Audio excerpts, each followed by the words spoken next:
जय श्रीकृष्ण। नमस्कार दर्शक बंधु, माधव पवित्र वाणी राशिफल कार्यक्रम में आपण मान स्वागत करुछि। प्रिय दर्शक बंधु, आज मु आपण मान कहबी जे शनि संचार बा चलन हेबे। शनि को विषय मु निश्चित प्रत्येक राशि विषय मु संक्षेप रे कहबी। 12टी राशि विषय मन रखंतु। शनि एई जो चलन हेबे केउ राशि रे का उपरे केते प्रभाव पड़िबो, मेष राशि ठारू मीन राशि पर्यंत मु संक्षेप रे कहबी केउ केउ राशिंकर भल पड़िबो, केउ केउ राशिंकर खराब स्थिति रहिबो, से विषय मु आपण मान को निश्चित संक्षेप रे कहबी। मन रखंतु, मधु मास अर्थात चैत्र मास अमावास्या मीन राशि रे पंच ग्रह कूट तापरे षड ग्रह कूट आरंभ एवं शनि 25/12 पूर्व भाद्र नक्षत्र मीन राशि को गमन करिवे। से दिन बासंतिक नवदिन पूजा आरंभ, शुक्र तरण जनित शुद्ध काल आरंभ अर्थात चैत्र बा मीन मासर 16 दिन मार्च मास 29 तारीख। मन रखंतु, एई चैत्र मास 16 दिन अर्थात मार्च मास 29 तारीख शनिवार सूर्य उदय अवधि 40 दंड 28 लिता को समय रात्रि 9:55 समय उत्तर भाद्र नक्षत्र मीन राशि 25/12 राशि को शनि संचार हेबे। शनि संचार हेले कौन फल होता है मो से विषय आपण मानकु कहिबी। आपण माने निश्चित भाव में अनुध्यान करिवे केउ राशि रे कौन प्रभाव पड़िबो।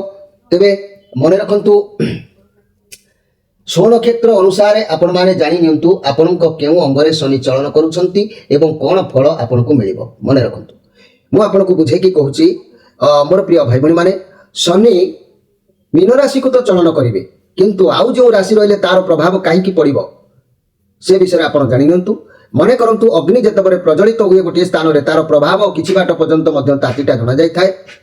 सेही परि फैन चालू बा एसी चालू तार जोटी चालू थाए तार प्रभाव किछि बाट पर्यंत तार तरण माने प्रसारित होई थाए, जा फल कि ता प्रभाव आम उपरे पड़ी थाए। सेमति शनि मीन राशि को चलन कला बेले अन्य राशि उपरे तार प्रभाव पड़िबो एवं कार केउ माने अंगरे प्रभाव पड़िबो से विषय मु आपण मान को कहूची। मन रखंतु, 1 अश्विनी नक्षत्र मेष राशि, 2 दिजा नक्षत्र मेष राशि आपणकर शनि दक्षिण हस्तरे प्रभाव करिवे बा चलन करूछंती।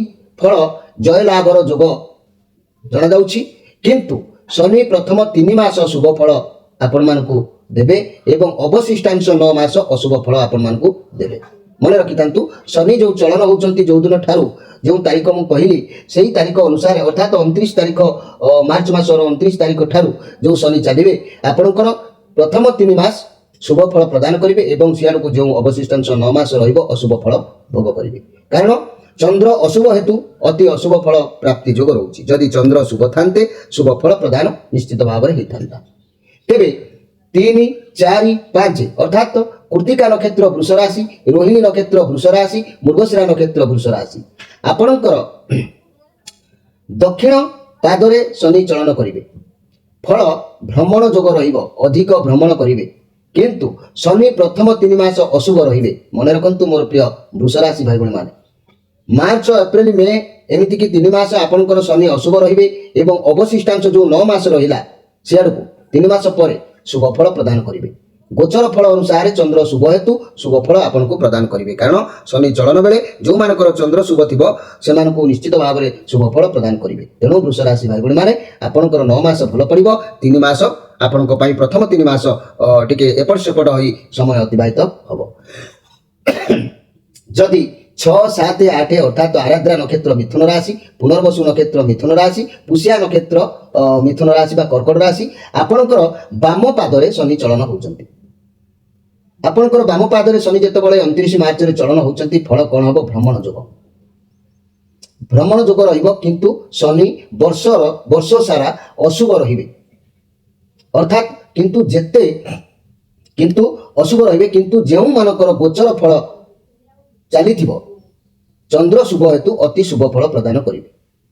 मन रखंतु, जो मानकर गोचर फल चली जन्म कुंडली अनुसार शनि गोचर रे थिबे से मानकर कोन हबो ना चंद्र शुभ रहउछि जेतु अति शुभ फल प्रदान करिवे।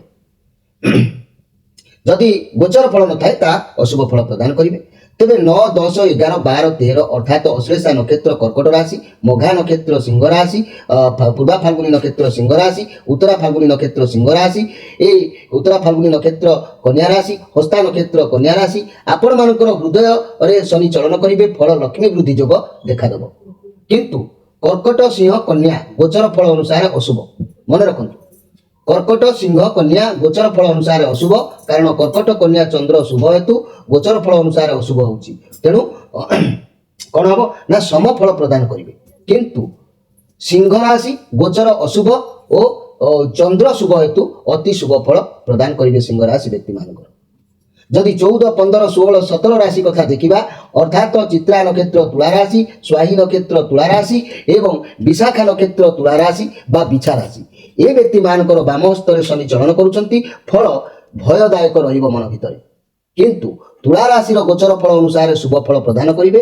ଏତଦ୍ ବ୍ୟତୀତ ବିଛା ରାଶିର ଗୋଚର ଫଳ ଅଶୁଭ ଅଟେ, ତେଣୁ ତୁଳା ରାଶି ଗୋଚର ଶୁଭ ଚନ୍ଦ୍ର ହେତୁ ଅତି ଶୁଭ ଫଳ ଦେବେ। ବିଛା ରାଶିର ଚନ୍ଦ୍ର ଶୁଭ ହେତୁ ଗୋଚର ଫଳ ଶୁଭ ହେତୁ ସମ ଫଳ ପ୍ରଦାନ କରିବେ। ତେବେ ମୋର ପ୍ରିୟ ଯାହାକି ତୁଳା ରାଶି ଭାଇ ଭଉଣୀ ମାନେ, ଆପଣମାନେ ଯେଉଁ କଥା କହିଲି, ବିଛା ରାଶିର ଚନ୍ଦ୍ର ଶୁଭ ହେତୁ ଗୋଚର ଫଳ ଅଶୁଭ ରହୁଛି। ବିଛା ରାଶିର ମାନେ ଚନ୍ଦ୍ର ଶୁଭ ରହୁଛନ୍ତି, ଗୋଚର ଫଳ କିନ୍ତୁ ଅଶୁଭ ରହୁଛି। ଏ ହେତୁ ସମ ଫଳ ପ୍ରଦାନ ସେମାନଙ୍କୁ କରିବେ। ଏବଂ 19, 20, 21 ଅର୍ଥାତ୍ ଜ୍ୟେଷ୍ଠା ନକ୍ଷତ୍ର ବିଛା ରାଶି, ମୂଳା ନକ୍ଷତ୍ର ଧନୁରାଶି, ପୂର୍ବାଷାଢ଼ ନକ୍ଷତ୍ର ଧନୁରାଶି, ଆପଣମାନଙ୍କର ଶନି ମସ୍ତକରେ ଚଳନ କରୁଛନ୍ତି, ଫଳ ରାଜ୍ୟସ୍ଥାନ ଲାଭ। ବିଛା ଧନୁ ମକର ମାନଙ୍କର ଗୋଚର, ବିଛା ଧନୁ ଯଦି କହିବା ବିଛା କିମ୍ବା ଧନୁ ମାନଙ୍କର ଗୋଚର ଫଳ ଅଶୁଭ ଅଟେ, କିନ୍ତୁ ବିଛା ରାଶିର ଚନ୍ଦ୍ର ଶୁଭ ଗୋଚର ଅଶୁଭ ରହୁଛି, ତେଣୁ ସମଫଳ ପ୍ରଦାନ କରିବେ। କିନ୍ତୁ ଧନୁ ରାଶିର ଗୋଚର ଅଶୁଭ, ଚନ୍ଦ୍ର ଅଶୁଭ ହେତୁ ଅତି ଅଶୁଭ ଫଳ ପ୍ରଦାନ କରିବେ।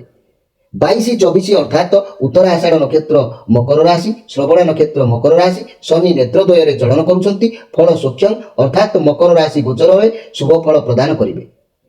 ଯେହେତୁ ଶନି ଶୁଭ ହେତୁ ଅତି ଶୁଭ ଫଳ ଦେବେ। ପ୍ରଥମ 3 ମାସ ଅଶୁଭ ରହିବ ଏବଂ ଅବଶିଷ୍ଟାଂଶ ଯେଉଁ 9 ମାସ ରହିଲା ତାହା ମଧ୍ୟ ଆପଣଙ୍କ ପାଇଁ ବହୁତ ଶୁଭରେ ସମୟ ଅତିବାହିତ ହେବ।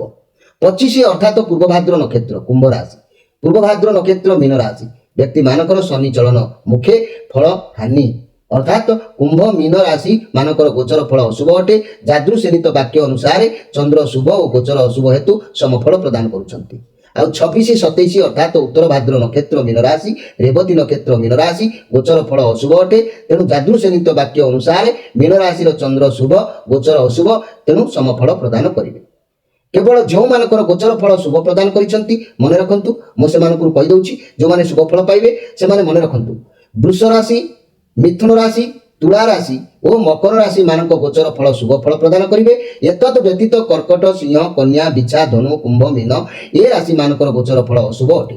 ତେଣୁ ମୋର ପ୍ରିୟ ବୃଷ, ମିଥୁନ, ତୁଳା ଓ ମକର ରାଶି, ଆପଣଙ୍କ ପାଇଁ ଶନି ପୁରା ସମୟ ଭଲ ସ୍ଥିତିରେ ରଖିବେ। ଆପଣ ଅଧୈର୍ଯ୍ୟ ହେବାର କିଛି ନାହିଁ। ଆପଣମାନଙ୍କ ପାଇଁ ରାସ୍ତା ନିଶ୍ଚିତ ଭାବରେ ଉନ୍ମୁକ୍ତ ରହିବ। ଆପଣ ପ୍ରତ୍ୟେକ କାର୍ଯ୍ୟରେ ବିଜୟ ହାସଲ କରିବାର ଯୋଗ ରହିବ। କିନ୍ତୁ ଏଇଠି ମୁଁ ଆପଣମାନଙ୍କୁ ଗୋଟିଏ କଥା କହୁଛି, ଯଦି ଶନି ଗୋଚର ଫଳ ରହିଲେ କ'ଣ ଲାଭ ହୁଏ ସେ କଥା ଜାଣିବା ବି ମଧ୍ୟ ଆପଣଙ୍କର ଦରକାର ଅଛି। କାହିଁକି ନା ଶନି ଯଦି ଗୋଚରରେ ଜନ୍ମରାଶି ସ୍ଥିତ ରହିଲେ ଧନହାନି ହେଇଥାଏ, ଅସ୍ଥିରତା ଓ ମନସ୍ତାପ ରହିଥାଏ। ଦ୍ୱିତୀୟରେ ମୃତ୍ୟୁବ୍ରତ କ୍ଲେଶ ଭୋଗ ହୋଇଥାଏ। ତୃତୀୟରେ ଶତ୍ରୁହାନି ଯୋଗ ହୋଇଥାଏ। ଚତୁର୍ଥରେ ବନ୍ଧୁହାନି ହୋଇଥାଏ। ପଞ୍ଚମରେ ପୁତ୍ର ପୁତ୍ର ଅର୍ଥନାଶ ହୋଇଥାଏ। ଷଷ୍ଠରେ ଅର୍ଥଲାଭ, ସପ୍ତମରେ ଅନିଷ୍ଟକାରକ ଓ ଅପମାନର ଯୋଗ ଥାଏ। ଅଷ୍ଟମରେ ଶରୀର ପୀଡ଼ା ନାନାଦି ଦେଖା ଦେଇଥାଏ। ନବମରେ ବୃଥା ଭ୍ରମଣ ଯୋଗ ଥାଏ। ଦଶମରେ ମାନସିକ ଉଦ୍ବେଗ, ମତାନ୍ତର, ରୋଗନାଶ ଏସବୁ ମଧ୍ୟ ହୋଇଥାଏ। ଆଉ ଏକାଦଶରେ ରାଜସମ୍ମାନ ମିଳିଥାଏ। ଦ୍ୱାଦଶରେ ଅନର୍ଥ ଓ ଦ୍ୱନ୍ଦ୍ୱ ମଧ୍ୟ ଘଟିଥାଏ। ଯେଉଁମାନଙ୍କର ଜନ୍ମକୁଣ୍ଡଳୀ ଅନୁସାରେ ଶନି ଏଇ ଟାଇପ୍ର ଗତି କରିଥାନ୍ତି। କିନ୍ତୁ ଶନି ଅଶୁଭ ହେତୁ ଦାନାଦି ବିଷୟରେ ମୁଁ କହୁଛି, ମନେ ରଖନ୍ତୁ। ଶନି ଚଳନ ପୂର୍ବରୁ ସଂଗୃହୀତ କରନ୍ତୁ ବାଡ଼ି ଅଁଳା ମୂଳ। ଶନି ଚଳନ ପୂର୍ବରୁ ଆପଣ ବାଡ଼ି ଅଁଳା ମୂଳ ତାହାକୁ ସଂଗ୍ରହ କରି ଗ୍ରହ ବିପ୍ରଙ୍କ ଦ୍ୱାରା ପୂଜା ହୋମ ପୂର୍ବକ ନିଜର ନାମ ଗୋତ୍ରରେ ଅଭିମନ୍ତ୍ରିତ କରାଇ ସେହି ମୂଳକୁ ଅଷ୍ଟଧାତୁ ନିର୍ମିତ ବା ଲୁହା ଡେଉଁରିଆରେ ଆପଣ ଭର୍ତ୍ତି କରି ପୁରୁଷ ଦକ୍ଷିଣ ବାହୁରେ ଓ ନାରୀମାନେ ବାମ ବାହୁରେ ବାନ୍ଧିଲେ ଦୋଷ ଶାନ୍ତ ହୁଏ। ଯଦି କୃଷ୍ଣ ବର୍ଣ୍ଣର ବସ୍ତ୍ର ଆପଣ ଯଦି କୃଷ୍ଣ ବର୍ଣ୍ଣର ବସ୍ତ୍ର ଆଭରଣ ବା ପିନ୍ଧିବେ ଉପକାର ମଧ୍ୟ ମିଳିଥାଏ। ଏହି ଶନି ଯେତେ ଦିନ ଚାଲିବେ ଯେଉଁମାନଙ୍କର ଅଶୁଭ ରହିଛନ୍ତି ବା ଶୁଭ ରହିଛନ୍ତି ସେମାନେ କୃଷ୍ଣ ବର୍ଣ୍ଣର ପୋଷାକ ପରିଧାନ କରିପାରିବେ। ଅଶୁଭ ଗୋଚର ଶନିଙ୍କ ପାଇଁ ଦୈନିକ ଶନି ସ୍ତୋତ୍ର ପାଠ ବା ପୂଜା ଉତ୍ତମ କରିପାରିବେ। ଆଉ ଅଶୁଭ ହ୍ରାସ ନିଶ୍ଚିତ ଭାବରେ ଆପଣଙ୍କର ଖଣ୍ଡନ ହେବ। ତେବେ ମୁଁ ପୁନର୍ବାର ମଧ୍ୟ କହୁଛି ଶନି ଗୋଚରରେ ଶୁଦ୍ଧ ରହିଲେ କାହାର ନା ବୃଷ, ମିଥୁନ, ତୁଳା ଓ ମକର ରାଶି ମାନଙ୍କର ଗୋଚରରେ ଶୁଭ ଫଳ ପ୍ରଦାନ କରୁଛନ୍ତି। ତେଣୁ ବୃଷ, ମିଥୁନ, ତୁଳା, ମକର ରାଶି ଭାଇ ଭଉଣୀମାନେ ଆପଣମାନେ ସଜାଗ ରୁହନ୍ତୁ, ଆପଣଙ୍କର ରାସ୍ତା ପରିଷ୍କାର ରହିବ। ଏତଦ୍ ବ୍ୟତୀତ କର୍କଟ, ସିଂହ, କନ୍ୟା, ବିଛା, ଧନୁ, କୁମ୍ଭ, ମୀନ ଏ ରାଶିମାନଙ୍କ ଗୋଚରରେ ଅଶୁଭ ହେତୁ ଆପଣମାନଙ୍କୁ ଗୋଟିଏ କଥା ମୁଁ କହିଲି, ବାଡ଼ି ଅଁଳା ମୂଳକୁ ଆପଣ ଶନିବାର ଦିନ ଆଣି ତାକୁ ଲୁହା ନିର୍ମିତ ଡେଉଁରିଆରେ ଭର୍ତ୍ତି କରି ତାକୁ ଧାରଣ କରନ୍ତୁ। ଶନିଙ୍କର ସ୍ତୋତ୍ର ପାଠ କରନ୍ତୁ, ଆଉ ଶନିଙ୍କର ନାମ ନିଅନ୍ତୁ ଏବଂ କୃଷ୍ଣ ବର୍ଣ୍ଣର ବସ୍ତ୍ର ଆଭରଣ କଲେ ଆପଣଙ୍କୁ ଉପକାର ମିଳିବ, ଶନି ମଧ୍ୟ ସନ୍ତୁଷ୍ଟ ରହିବେ। ପ୍ରିୟ ଦର୍ଶକ ବନ୍ଧୁ, ଇଏ ଥିଲା ଆପଣମାନଙ୍କ ପାଇଁ ଶନି ସଂସାର ହେଉଥିବା ବା ମାର୍ଚ୍ଚ ମାସ 29 ତାରିଖ ଶନିବାର ଯେଉଁ 9:55 ସମୟରେ ଉତ୍ତରା ଭାଦ୍ର ନକ୍ଷତ୍ର ମୀନ ରାଶିକୁ ଶନି ଯେଉଁ ସଂଚାର ହେବେ ତାହା 12ଟି ରାଶିରେ କ'ଣ ପ୍ରଭାବ ପଡ଼ିଲା ମୁଁ ସେ ବିଷୟରେ ଆପଣମାନଙ୍କୁ ସଂକ୍ଷେପରେ କହିଛି। ଆପଣମାନେ ପ୍ରତିକାର ମଧ୍ୟ କହିଛି। ଯେଉଁ ଭାଇ ଭଉଣୀମାନେ ପ୍ରତିକାର ନ କରିପାରୁଛନ୍ତି ଆମ ଚ୍ୟାନେଲ ମାଧ୍ୟମରେ ଆପଣମାନେ ଯୋଗାଯୋଗ କରି ସେ କବଚ ମଧ୍ୟ ଆମ ପାଖରୁ ଆପଣ ନେଇପାରିବେ। ଆପଣମାନଙ୍କୁ ଅନୁରୋଧ କରୁଛି, ଯଦି କାର୍ଯ୍ୟ ଭଲ ଲାଗିଥାଏ ନିଶ୍ଚିତ ଲାଇକ୍ କରନ୍ତୁ, ସେୟାର କରନ୍ତୁ। ଆପଣମାନଙ୍କ ସୁଖ ଦୁଃଖରେ ମୁଁ ଯେତେବେଳେ ଏତେ ପରିଶ୍ରମ କରି ଆପଣମାନଙ୍କ ପାଇଁ ଉଦ୍ୟୋଗ କାର୍ଯ୍ୟକ୍ରମ ପ୍ରସାରଣ କରୁଛି, ଆପଣମାନେ ଲାଇକ୍ଟିଏ କରନ୍ତୁ, ସେୟାର କରନ୍ତୁ, କମେଣ୍ଟ ବକ୍ସରେ ନିଜର ମନର କଥା ଲେଖନ୍ତୁ ଏବଂ ପ୍ରତ୍ୟେକ ଶନିବାର ରବିବାର ସନ୍ଧ୍ୟା 6ରୁ ରାତି 9 ଭିତରେ ଫୋନ୍ ମାଧ୍ୟମରେ ଯୋଗାଯୋଗ କରି ଆପଣମାନେ ସମସ୍ୟାର ସମାଧାନ ପାଆନ୍ତୁ। ପ୍ରିୟ ଦର୍ଶକ ବନ୍ଧୁ, ଆପଣମାନଙ୍କ ଠାରୁ ବିଦାୟ ନେଇ ରହୁଛି। ତା ପୂର୍ବରୁ ଗୋଟିଏ କଥା ମଧ୍ୟ କହୁଛି, ଆମର ମାସିକିଆ ରାଶିଫଳ ମାଧବ ପବିତ୍ର ବାଣୀ କାର୍ଯ୍ୟକ୍ରମରେ ଚାଲୁଛି, ଦୈନନ୍ଦିନ ରାଶିଫଳ ଚାଲୁଛି। ଆପଣମାନେ ନିଶ୍ଚିତ ଭାବରେ ଚ୍ୟାନେଲ ପେଜରେ ବାହାର କରିକି ଦେଖନ୍ତୁ, ଆପଣମାନେ ଆପଣଙ୍କ ରାଶି ବିଷୟରେ ନିଶ୍ଚିତ ଜାଣିପାରିବେ। ନମସ୍କାର।